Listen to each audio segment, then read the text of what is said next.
సువార్త పరిశుద్ధ బైబిల్ గ్రంథంలో నుండి మత్తయి సువార్త 8వ అధ్యాయము 19-20 వచనాలు నేనే చదువుతున్నాను. మూలవాక్యం కనుక గమనించండి. మత్తయి సువార్త 8వ అధ్యాయం 19-20 వచనాలు. అంతటా ఒక శాస్త్రి వచ్చి, బోధకుడా, నీవెక్కడికి వెళ్ళినను నీ వెంట వచ్చేదనని ఆయనతో చెప్పాను. అందుకు యేసు, నక్కలకు బొరియలను ఆకాశ పక్షులకు నివాసములను కలవు గాని మనిషి కుమారునికి తలవాల్చుకొనుటకైనను స్థలము లేదని అతనితో చెప్పాను. ప్రభునందు ప్రియులారా, ప్రభువైన యేసు క్రీస్తు వారు ఈ మాట సువార్త పరిచర్య చేస్తూ ఆయా ప్రాంతాల్లో తిరుగుతున్నటువంటి దినంలో చెప్పిన మాట. ఏమంటున్నాడంటే, పక్షులకు గూళ్ళు ఉన్నాయి, నక్కలకు బొరియలు ఉన్నాయి, మనిషి కుమారుడు తలవాల్చుటకు ఒకంత స్థలము లేదని మాట్లాడుతూ ఉన్నాడు యేసు ప్రభు వారు. ఆయన పుట్టినప్పుడేమో సత్రంలో చోటు లేదు, పశువుల పాకలో తొట్టుల్లో పడుకోబెట్టారు. ఆయన పెద్ద సువార్త పర్యటించి సువార్త పరిచర్యకు వెళ్తున్నప్పుడేమో ఆయన తలవాల్చుకోవడానికి స్థలము లేదని చెబుతున్నాడు. అయితే ప్రభువైన యేసుక్రీస్తు వారు తలవాల్చుకోవడానికి, ఆయనకి ఇష్టమైనటువంటి ఆయన నివసించడానికి మనము మన హృదయంలో, మన శరీరంలో ఏం ఉపయోగపడుతుంది? మన హృదయం ఉపయోగపడుతుంది. మన హృదయంలో ఆయన నివాసము చేస్తాడు. కానీ హృదయం ఎట్లా ఉంది? ఇంకా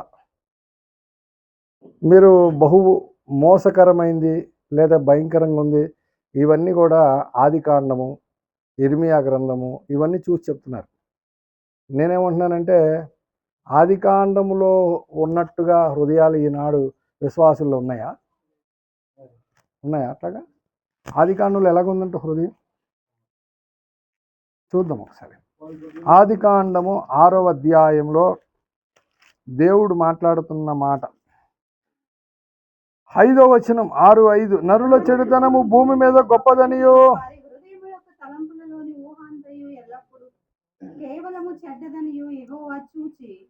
చాలు ఇప్పుడు తన సంతాపం నొందాడు, తన హృదయంలో నొచ్చుకున్నాడట. ఇప్పుడు ఆదికాండంలో చూస్తే హృదయం ఎట్లాగుంది? ఎల్లప్పుడూ కేవలము చెడ్డదట, ఎప్పుడు, ఎనీ టైం. కానీ ఇర్మియా గ్రంథంలో చూస్తే, ప్రభునందు ప్రియులారా, ఇర్మియా గ్రంథంలో హృదయం ఎట్లాగుందంటాడు చూద్దాం.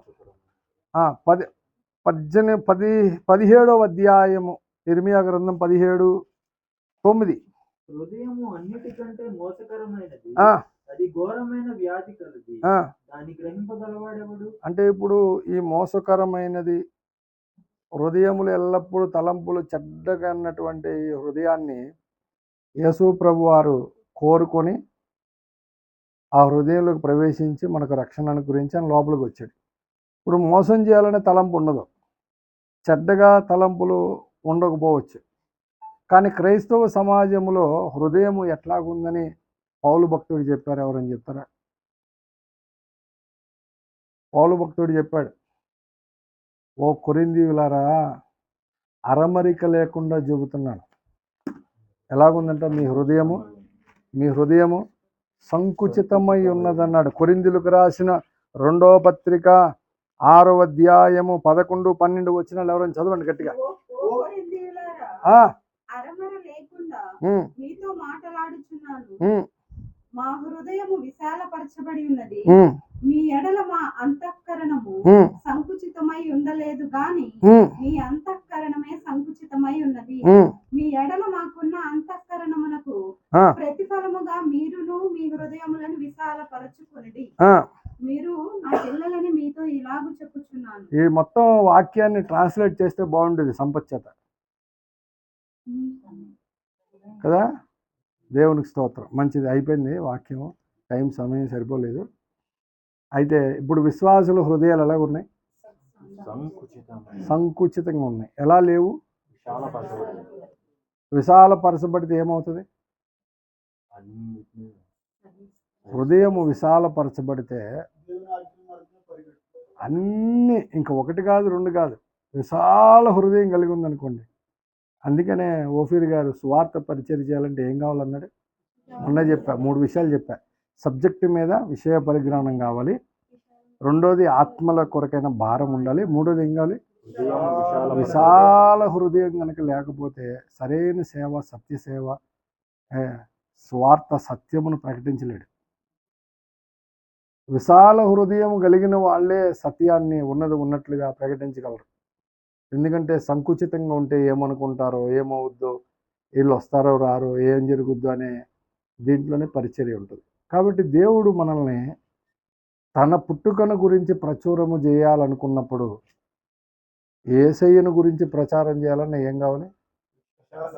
విశాల హృదయం ఉండాలి.